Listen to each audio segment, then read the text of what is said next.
I want to talk about 6 points. The North Windham sewer implementation, that's really the result of why these two developer agreements are before you, about what the developer agreements are and what they encompass. I want to talk a little bit about the traffic impacts and the studies we've done. I want to talk about the school capacity and the impacts of these developments on the school capacity. I want to talk about where these are located within the growth areas and what that means being within the growth areas, and just some of the quick financial impact information. And I think first off, it's just important for the public to understand that as you're looking at this, you're saying, gee, that's a lot of units, 300 and 146, that's 446 units.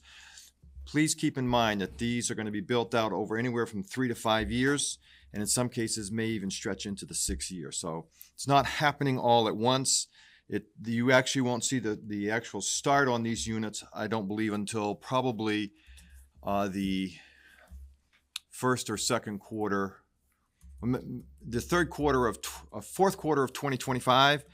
So that's fourth quarter of this year. I think there'll be some units that might start, but the bulk of them will begin really in 2026 and probably end in 2028, maybe 29.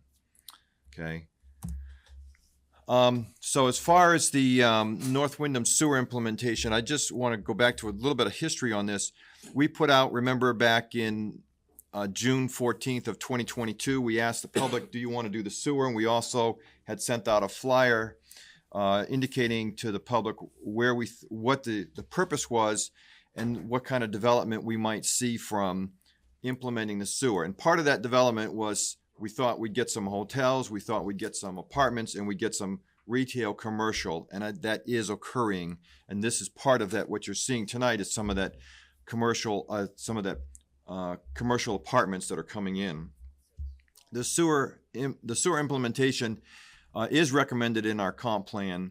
It's really about promoting our public health, promotes the public health, protects the public health, the environment, and promotes sustainable economic and community development.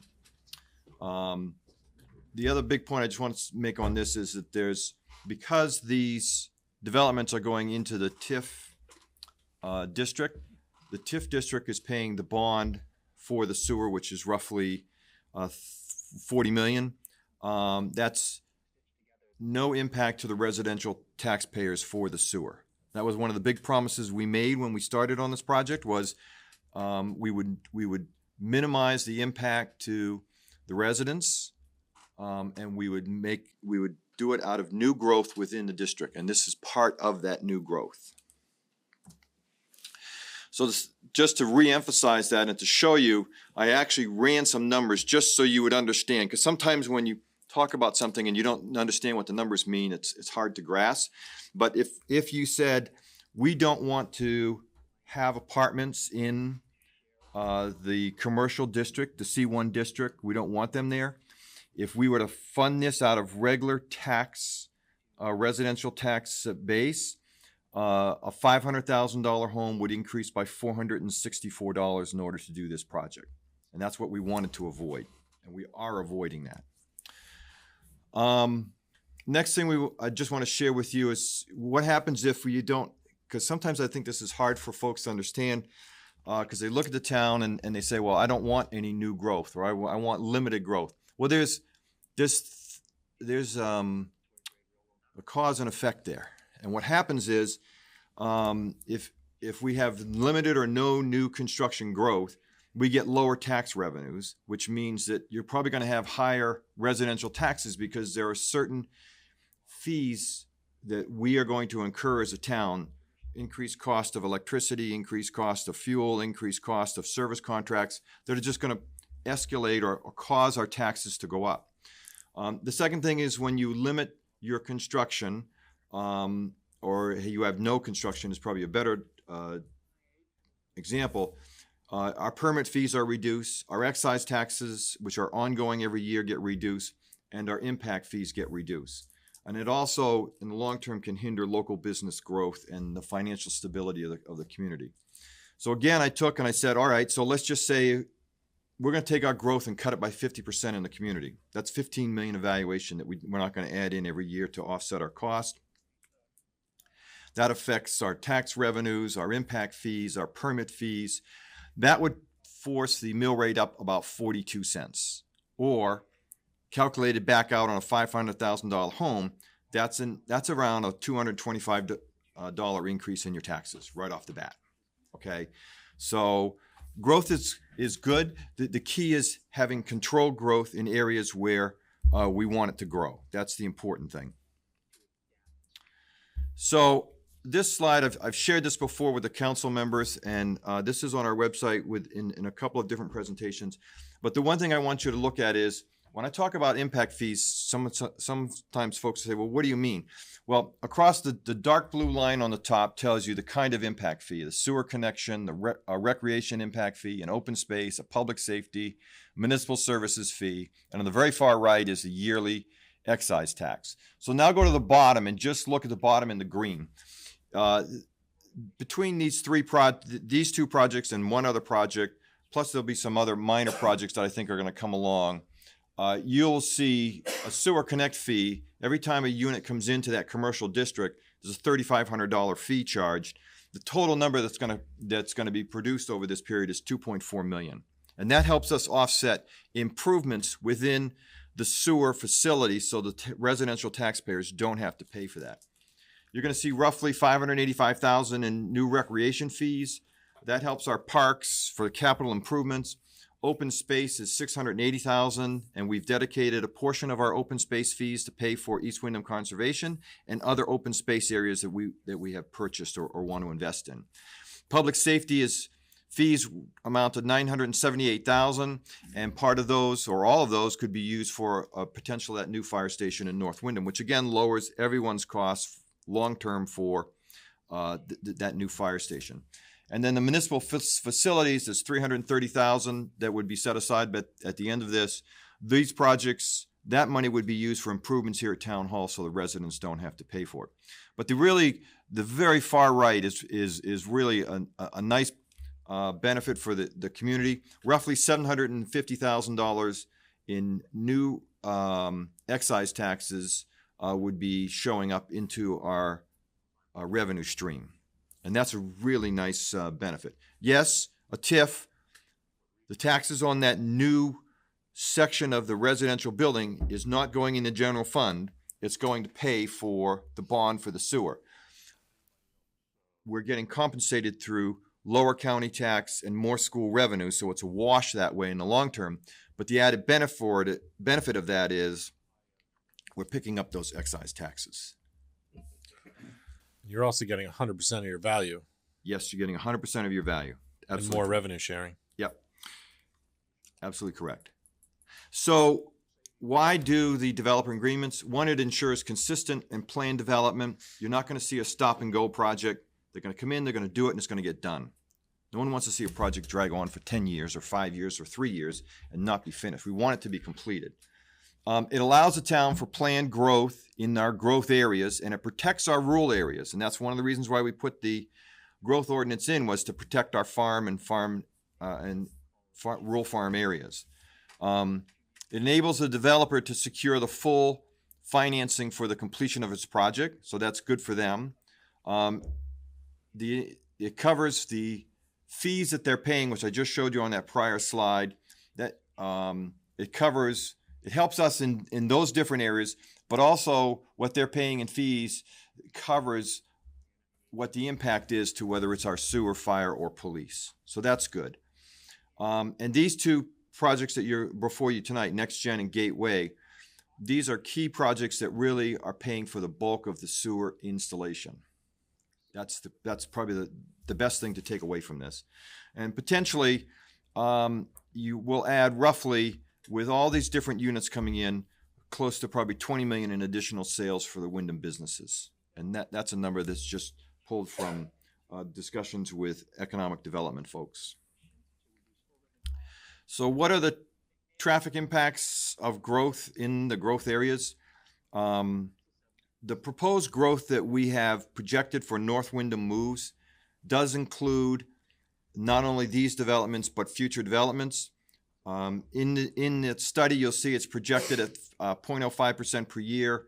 And if you were to look at these different projects, it really adds around 2%, but that's over 5 years. So we're going to be slightly higher than that 0.05 for a couple of years here. But the beauty of this is that the traffic improvements that are being done in the North Windham moves will sustain the acceptable levels of service of growth to around 2042. It might be 2040 depending on the type of growth. But if growth slows down in 2035 or 2037, that might be stretched out a little bit longer. So there's a little variability in how that works. But just as an example, we are pretty close to 30,000 vehicles a day going on 302 through Booty's Corner. You add 500 apartment units, adds 1,000 trips per day.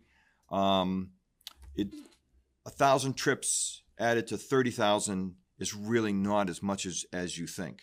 One thing I will say, in all the conversations we've had with Maine DOT on the North Windham Moves project, what they have told us is, when we've told them about these different apartment projects, they've said flat out, we're not worried about the apartments, Barry. What we're worried about is that when you add another gas station, a medical store, you add in more retail, more commercial, because they're not doing 2 trips a day or 8 trips a day. They're doing 30 or 40, and that's a number we want to pay attention to, and that's how that's what concerns them. So I don't think these apartments are going to be dragging us down on our traffic. So I want to just talk a little bit about the school enrollment, because I've fortunately been able to spend a fair amount of time. Bob and I both have been able to talk with Chris Howell, and I'm going to show you a couple quick slides here. The immediate slide after this one is going to show you that over the last 10 years, student enrollment has dropped by 225. And the town actually has a capacity for 214 new students annually. This is based on graduations, right? So you got 12 grades. One grade graduates. It's about, the average is 214. So you got 214 new slots for kids to come into the community. All right. And when we look at these multi-unit developments that you're reviewing tonight, if it's apartments, and this is based on data that we've looked at from just Windham housing data for the last since 2019, we know that when an apartment adds 0.07 child per unit, or basically for every 100 units, it adds 7 students. When you're looking at duplex, you got 100 duplexes going in, it adds 47 students. I don't have the data for 3 bedrooms, but it's only going to be worse, to be honest with you, when I'm thinking about this.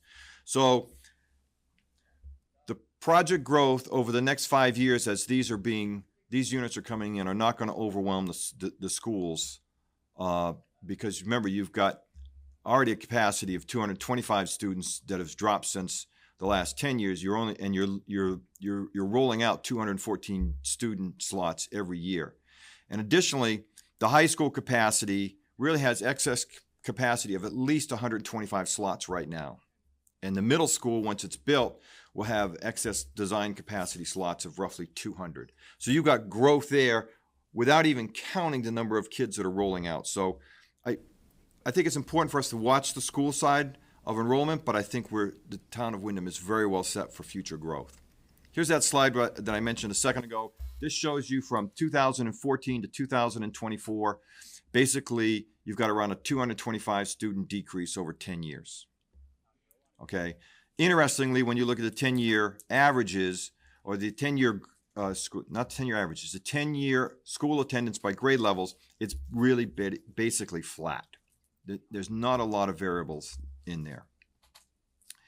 The references that I shared about the 0.47 child per unit or 0.07 child per unit, these are the different units that we looked at here in Windham, just to show you where the data is in the zones. But basically what we're seeing is that's what we're basing our numbers on for potential school enrollment, off data that we have here in Windham.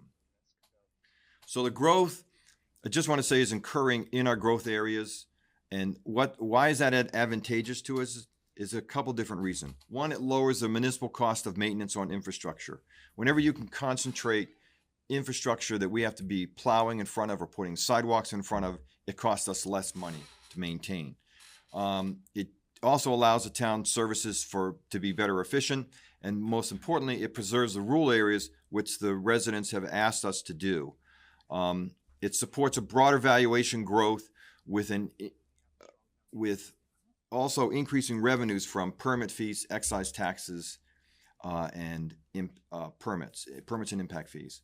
The local rental housing provides a broader base employment pool for our businesses, and it supports the local economy and businesses, and supports a walking, bike riding village community centers, which is really what our downtown 21st century plan, our 21st century downtown plan that came before the council and went in as an award-winning design. The developments, as you can see, are in the red circle there, really all in the C1 area, kind of where those dark green dots are. You've already had a slide on this. I'm not going to spend a lot of time on it. This came from Greater Portland Council of Governments, but basically says 85% of the homes here in Windham are single family. Okay, and then the breakdown between townhouses, 2 units, 3 units, 4 units, etc., is all 1 and 2 and 3 and 4 percentages. The other thing that was interesting out of that Greater Portland housing study is that the vacancy rate for homeowner is 0.4%, and there's 0% vacancy rate for rentals. So there is a large demand, and that's where the market's going. This slide here kind of shows you what happened in the market since 2014.